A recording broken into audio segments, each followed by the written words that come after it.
Shalom, shalom. This is the brother Kadar Bun, GMS, Gulf Coast. I'd like to start by giving our praise, honor, and glory to the Most High Yahweh and His only begotten Son, Yahweh Shai. All praises and glory are given unto Yahweh by Hashem, Yahweh Shai, by Hashem, Rahak, Kodash. Double honors are given unto the apostle elders of Great Millstone, men who have labored and suffered in this truth for over 30 plus years, making their lives and their bodies a living sacrifice. I also like to send a shalom to the hopeful elect, 1/3 of the nation of Israel, the speckled bird scattered throughout the four winds of the planet Earth, north, south, east, and west. I also like to send a shalom to the various GMS camps, heads, and elders. And last but not least, I'd like to send a shalom to any of you Akim out on the highways and hedges, not named GMS, but walking one spirit, one body in Yahweh Shai with 100% truth, with all diligency and sincerity. To you all, shalom.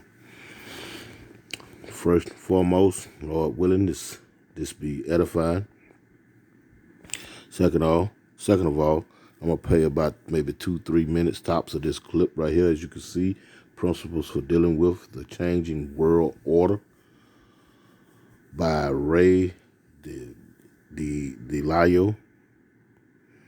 And I want to set the stage first and foremost. This is not any information of mine. I'm using it through the Fair Use Act for educational purposes only. I receive no monetary gain, none of the above. This helps me in no shape, form, or fashion. Just want to state it out there.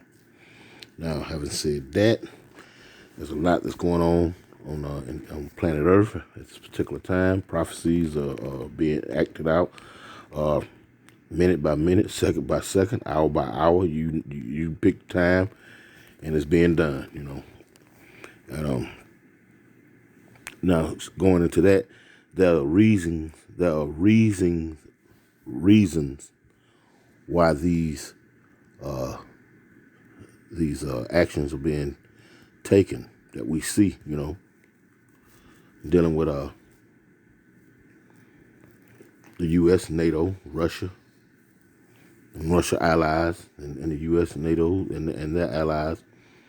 These problems that we're watching, that we're seeing, they tend to stem back from way back in the day, and they have reached their boiling point in today, present day.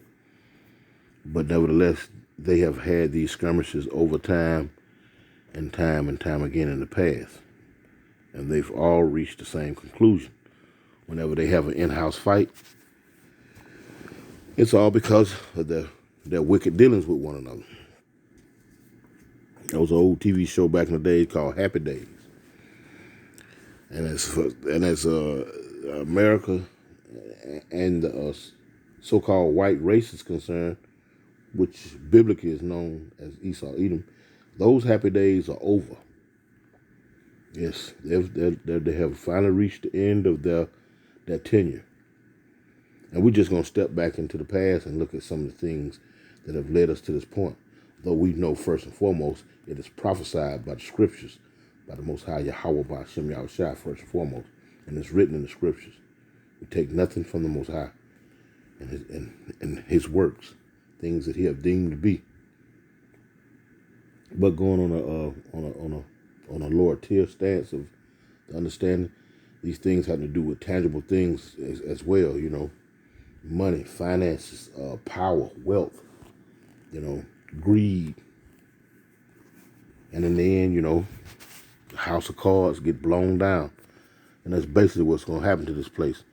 All of that greed, the envy, and the backbiting and treaty breaking, all of it has caught up with them. All of this sitting back and trying to plan a way where you can get the whole world in one accord, and you sit atop of it. All that's finna just backfire, or rather has backfired. Whether they have come to that conclusion or not and accepted it, that's between them and the Most High Yahweh Shem Yahushua. I want to play this little clip here, and it's dealing with the finances. And thus goes your finances, thus goes your stability, thus goes your defense. And the U.S. has been using the petrodollar for shit, I don't know, for 40, 50 years now. And it about ran out because the gold been since gone. But let's let the video play. The changing world order.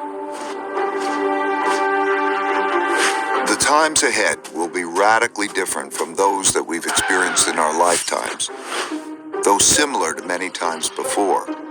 How do I know that? Because they always have been.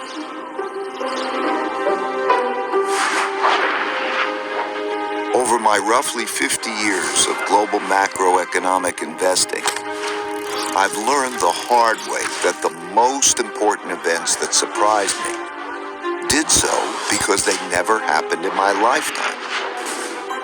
These painful surprises led me to study the last 500 years of history for similar situations, where I saw that they had indeed happened many times before, with the ups and the downs of the Dutch, British, and U.S. empires. And every time they did, it was a sign of the changing world order. This study taught me valuable lessons that I'm going to pass along to you here in a distilled form.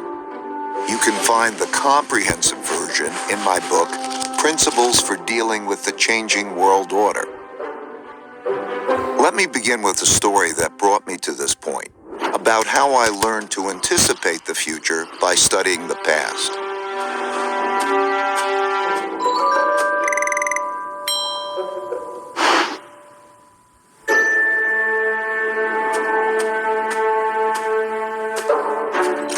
In 1971, when I was a young clerk on the floor of the New York Stock Exchange, the United States ran out of money and defaulted on its debts. That's right, the U.S. ran out of money. How? Well, back then, gold was the money used in transactions between countries. Paper money, like the dollar, was like checks in a checkbook in that it had no value other than it could be exchanged for gold, which was the real money. At the time, the United States was spending a lot more money than it was earning by writing a lot more of these paper money checks than it had gold in the bank to exchange for them. As people turned these checks into the bank for gold money, the amount of gold in the U.S. started to dwindle. It soon became obvious that the U.S. couldn't keep its promises for all the existing paper money, so people holding dollars rushed to exchange them before the gold ran out.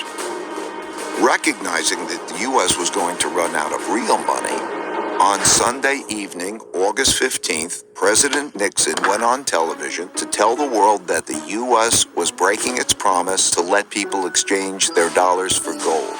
Of course, he didn't say it that way. He said it more diplomatically, without making it clear that the United States was defaulting. The strength of a nation's currency is based on the strength of that nation's economy. And the American economy is by far the strongest in the world. Accordingly, I have directed the Secretary of the Treasury to take the action necessary to defend the dollar against the speculators. I have directed Secretary Connally to suspend temporarily the convertibility of the dollar into gold or other reserve assets, except in amounts and conditions determined to be in the interest of monetary stability and in the best interest of the United States. I watched in awe, realizing that money as we understood it was ending. And that's the crux, and rather the subject matter of this video. Money is ending. It had already ended. Really, you can go back into 1913 with I want to say it was Roosevelt's, was it Roosevelt? Let me not go into that. I'm shaking my old brain computer. But it actually was done away with 3 or 4 presidencies before Nixon. They just actually cut it off then, back in 71.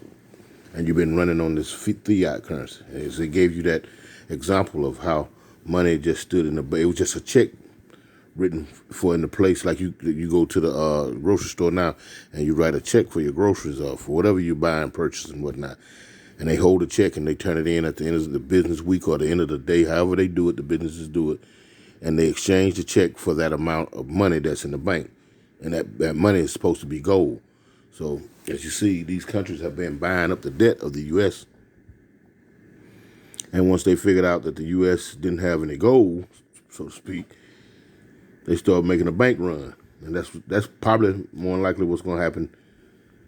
The bankers have already anticipated, because these things have happened before. So all that has been already, those bases have been covered for the most part. I wouldn't imagine that you'd be able to make a bank run nowadays, because there's nothing in them. Because now currency is just numbers and debit cards and whatnot, credit cards, And you can still go get you some paper money, but they're letting you know that the money is backed by nothing. Thus, this is the reason why things are starting to inflate. Gas is $4 here in Mississippi. And the moment they put boots on the ground, the American troops had to employ them to go out and shed blood, and their blood be shed, then that's going to double overnight. But as they say, the dollar, the money system, as you know, it's been gone for over 50 years now. And this system has ran its course. Because these other countries have moved from the petrodollar. Countries like Iran, which they were trying to, Slovakia, they was trying to. That's why they got their wings clipped. Libya. Those boys were too small to play with the big boys and take their marbles out the game. They didn't have the military might nor the backing of nations that would back them in their endeavor. But on the other hand, Russia is able and more than willing, This has a lot to do with power struggle and the money, So they're able to they're in retrospect, they're able not to, they're in a position where they don't have to deal in American monetary system, the petrodollar. They, I believe they deal in euros now. And the United States is fighting to keep that dollar afloat. That's for they can have their power. They can have the power. You can only prop up people, dictators and puppet leaders by what? By money. All this is starting to blow up in their face. Anyway, let me pull he made a mention about speculators. Let's see what speculators are real quick.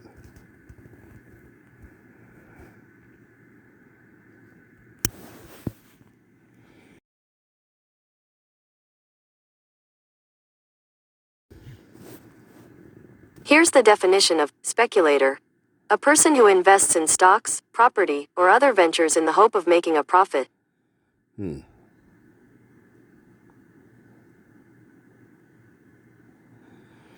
2, a person who forms a theory or conjectures about a subject without firm evidence. So they were doing all of this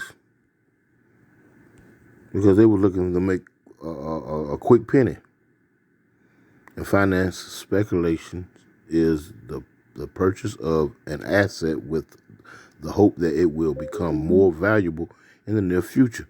Many speculators pay little attention to the fundamental value of a security and instead focus purely on price movements. It's all a gamble. It's like, I ain't mean to go out of that, but it's all a gamble, And he made a comment, the guy that's narrating the video, he made a comment that he studied time past to understand what was happening today. In other words, he studied history. He studied the track record of his own people, because you seen those flags, they were all representation of European nations or so-called white nations. Money in war. And this situation is no different. I want to go to real quick. Let's go to Ecclesiastes 1:9. A oldie but goodie. He need no look no further than this, but being that he's not the people of the Most High, Yahweh Shem Yahushua, maybe he didn't know it was in him. This is Ecclesiastes chapter 1 and verse 9, and it reads, "The thing that had been is it that shall be done." Slack it. The thing that had been, it is that which shall be, and that which is done is that which shall be done, and there is no new thing under the sun. So there's nothing new to what they're doing now, because he made mention that the thing about it was he was never alive during these times, but seeing that he worked on Wall Street back in the 70s and whatnot, he get to see this full circle come right back around shortly after the Second World War. I think the Second World War ended in 45? Yeah. So, some 30 years later, 25, 30 years later, it's like he gets to see it full circle. Now, whether he makes sense of it, as far as the scriptures and spiritual is concerned, I highly doubt that. Esau don't deal on the spiritual realm like such. He's more of a corner man, so it has to make sense to him physically, cornerly. Anyway, I want to grab another scripture in Revelations real quick, because you see all those nations had their hands out, and they were all living deliciously at one time, And now that time is come and gone. The mirth is gone. And that's going to be fighting. That's going to be fighting. That's going to be bloodshed behind that. That's going to be bloodshed behind that. Let's see. Real quick. I think it's Revelations. I think I passed it up. Here it is right here. This is Revelations 18:3. Now check this out. This is I'm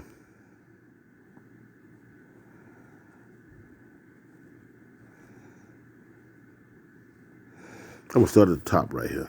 So this is code for America. You can't, like Apostle El Tar said, you couldn't.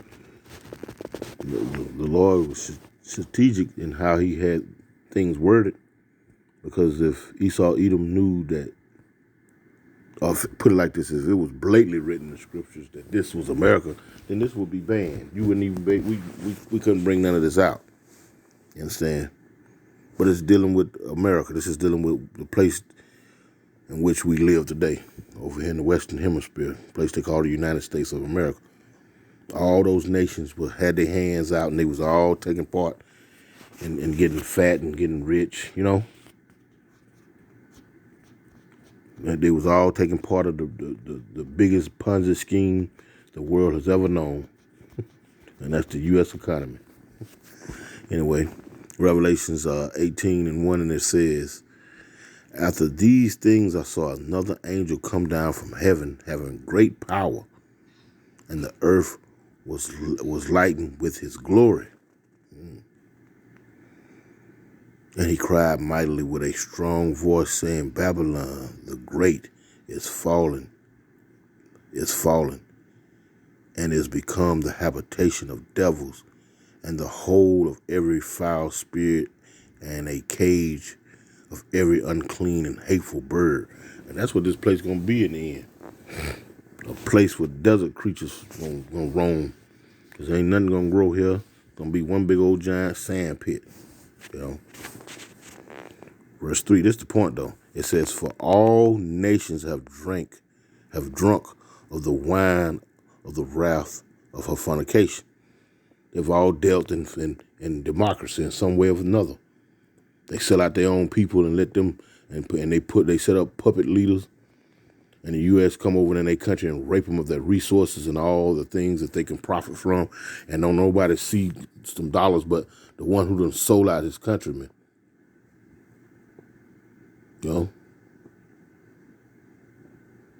Taking part of democracy when these people were doing all right without all that old, rights and freedoms and whatnot. That's all a mirage. That's just a dream. And they had to find out the hard way. Anyway, it says, for all nations have drunk of the wine of the wrath of her fornication, and the hers is America. And the kings of the earth have committed fornication with her, and the merchants of the earth are waxed rich through the abundance of her delicacies. Yeah. They got up on their feet, in the start of this country by free labor, you know what I'm saying? And I mean free labor. The land was free. Only thing they really had to pay for, of any substance was the souls, the body of the Israelites to perform their enterprise, who made no mention of their labor, They didn't have to pay them, So it was 100% profit over here. And so the United States started spreading that love around. But you heard him say, President Nixon say, that they couldn't deal in transferring money to gold unless it was in the interest of the U.S. Blatant. They was blatant with what they were saying. For this, I'm going to jump down to verse 17, and it says, For in 1 hour so great riches is come to naught, and every shipmaster. No, that's not the one I want, Slocky, that's not the one I want. That's not the one I want. I jumped down too far. I think it's verse 7. Here it is. Right here, verse 7. Slocky for that. It says, verse 7, how much she had glorified herself and lived deliciously. So much torment and sorrow give her. For she said in her heart, I sit a queen and am no widow and shall see no sorrow. Yeah, that was what they were saying in the beginning. Because a thief, he can't never see himself getting caught up.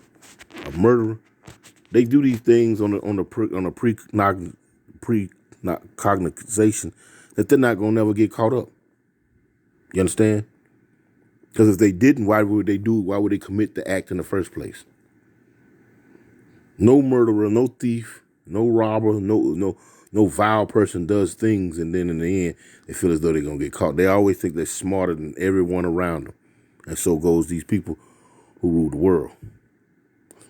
The ones who have set up America. And lo and behold, we're at the end. And everybody can see it's the end. Even these 2/3 are starting to see it. Of course, the world leaders can see it. They've been seeing it. They've been preparing themselves. They've been preparing themselves for decades for this moment. Through the spirit of Yahweh Shem Yahushua. They've been preparing themselves for decades. But they could never get enough. These people, that rule America and whatnot, they could never have enough. And they're going to keep going and going and going until somebody put them down. And that's just basically what's going to have to happen to these folks. And that's what's going to happen. Basically, but that's what's going to happen.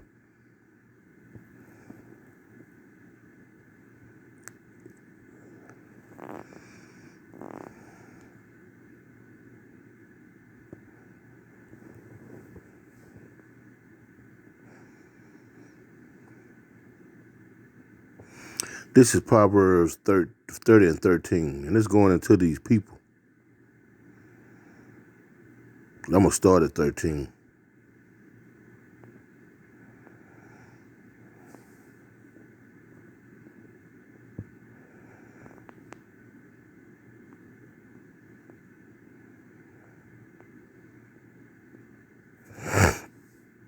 You know what? I'm going to start at verse 11. Because we're going to put this jacket on Esau Edom.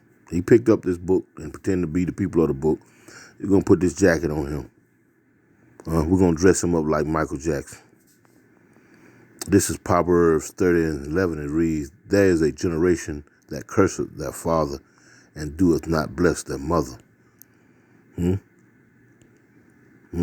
talk about the founding fathers and whatnot, and look how they treat their women. Yeah. There's a generation that are pure in their own eyes, And what do they call themselves? White. White people, right? They call themselves white people. And when you go into that word white, real quick, word search. word search.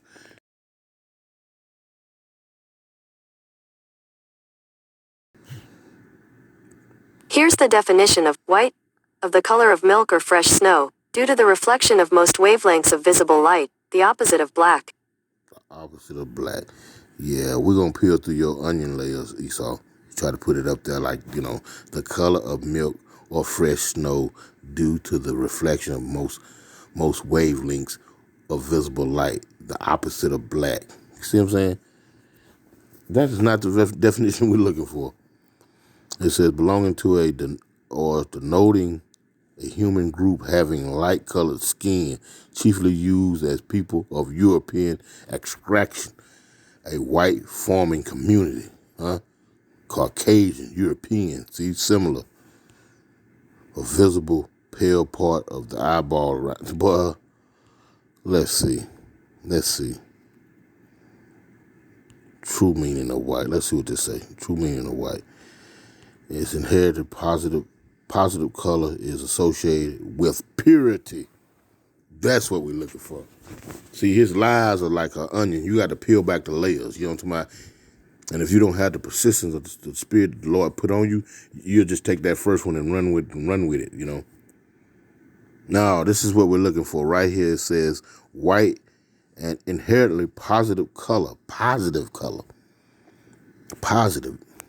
And this is what they call themselves now, is associated with purity, virginity, innocent, light, goodness, heaven, safety, brilliance, illumination, understanding, cleanliness, faith, beginnings. What is this? Sturdily, spiritually, possibly, humanity, sincerity, protection, softness, and perfection. Boy, let's get back to the scriptures. Let's get back to the scriptures. Let's go where it say. Let's go where we was at. Okay, there is a generation. This is back in Proverbs 30 and 12. There's a generation that are pure in their own eyes. Who call themselves white? Huh? The so-called white man, who is visibly what you call pinkish, and pink is a derivative of red. He's not white. You never seen nobody look like a pair of white socks. Anyway, we're just driving home the point. And yet is not washed from their filthiness. Huh? These people are filthy in all the things that they promote. And it's all catching up with them. This is a culmination of the abomination, the desolation of things that they have brought on the planet Earth and made it law. Everything contrary to the Most High Yahweh Ba'ashem, Yahweh Shai's law, he has made contrary and made it law. And it goes without saying, first and foremost, the alphabet people, the LGBTQP, XYZ. And we understand why you would call that filth. Let me not collaborate or keep going into that, because them same people are monitoring everything that you say. And anyway, it's Proverbs 30 and 13. There's a generation, oh, how lofty are their eyes, huh? And their eyelids are lifted up. They proud and hateful. Things that are going on over in the Ukraine and whatnot, you got those Nigerians over there, they want them to fight for them. But then want to deny them exile out of the country into other countries like Poland and Germany. And you know what I'm saying?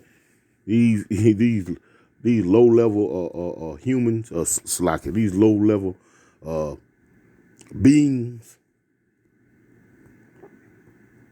are filthy in all that they do, and they had the gall to tell you to turn around and help them out. Verse 14, there's a generation whose teeth are as swords, huh? And their jaw teeth as knives, to devour the poor from off the earth. Gonna use you up. and the needy from among men. Verse 15, and it reads, the horse leech had 2 daughters crying, give, give. There are 3 things that are never satisfied. Yea, 4 things say it is enough. And they are the ones that could never have enough.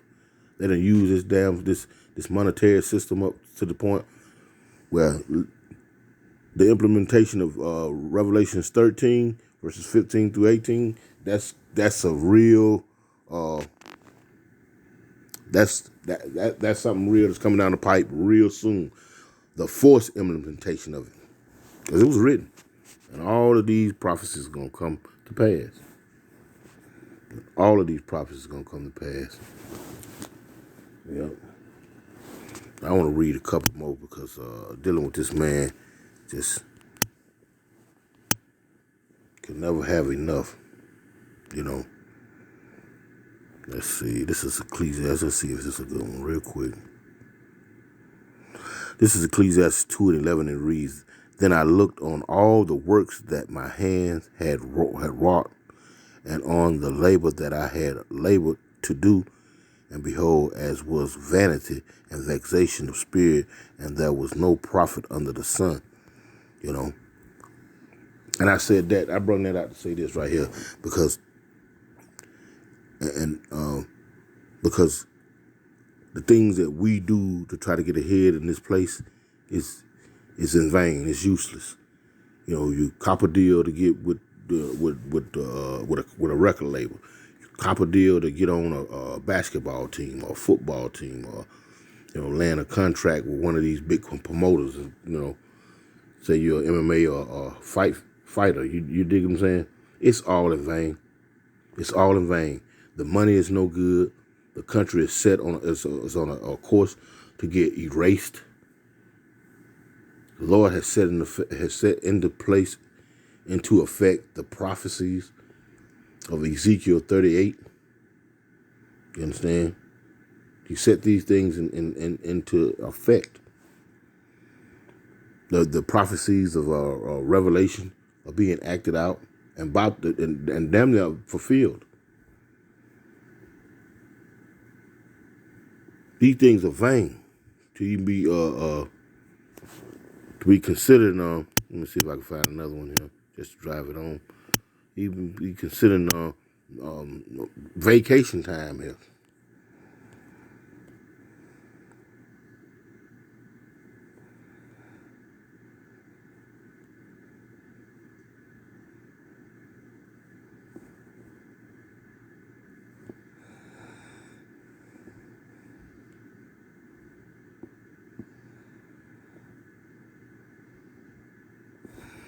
Now this is Ecclesiastes 8, and I'm going to read verse 8, and it reads, there is no man that had power over the spirit to retain the spirit. And no matter how rich these elite banksters are, they can't stay here once the Most High call them to the house, back into the spirit realm. And this goes into anything that you do is vain, and it's vain here, because you can't live to enjoy it forever and ever and ever. This place is just it's a smoke screen, it's a dream. It was just set up for a moment. Just like a puff of smoke or a vapor like people use nowadays. And as soon as they blow the smoke, it dissipates in a few seconds. That's what this place is like. So to sit here and store up things, you dig what I'm saying? And, with the evidence that you see that the money is no good, the money is funny. There's a man that had power over there's no man, Slacky, that had power over the spirit to retain the spirit. That right there. You can't even stay here and enjoy what you hoarded to yourselves. And I'm talking about the people who run the world. That Rockefeller fella, he died about 5-6 years back. He was like 109 years old. Ain't no telling how many heart surgeries that he got a hit of the line on. How they have a heart transplant. Somebody need a heart transplant. They probably rigged up a accident and cut somebody's brakes or something, and they automatically get to the front of the line. They get the new hearts and the new lungs and whatnot. Look on the back of those licenses and see if they still have you as a donor, in case something happens to you out there on the highway. People better wake up. Anyway, there's no man that had power over the spirit to retain the spirit, neither had he power in the day of death. Yeah, you can't stop yourself from leaving him. And there is no discharge in that war. Neither shall wickedness deliver those that are given to it. So, even though he coming up with these wicked ways or these wicked plans that he devised in his bed as he's sleeping, he come up with these wicked inventions to snare the poor, snare the people of the Lord. And in the end, he's going to receive what he has sown in the world. Verse 9, all this have I seen and applied my heart unto every work that is done under the sun. There is a time wherein one man ruleth over another to his own hurt. And all these things he's done, spending more than he bringing in and beating you at the paycheck and taxing you out the ass. All of these things right here is to his own demise. He couldn't see past his own greed. And usually people who are insatiable, they can't. They always got a way a foolproof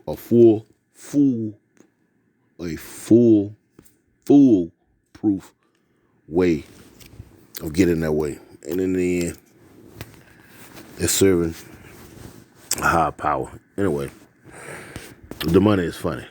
And that's one more reason why there's going to be no turning back for this place here. This place is done. It will be erased in due time, sooner than later. I'd like to give all praise, honor, and glory to the Most High Yahweh Bashem Yahushua. Lord willing, it was edified. Double honor to the apostle, elders, great millstone. Shalom.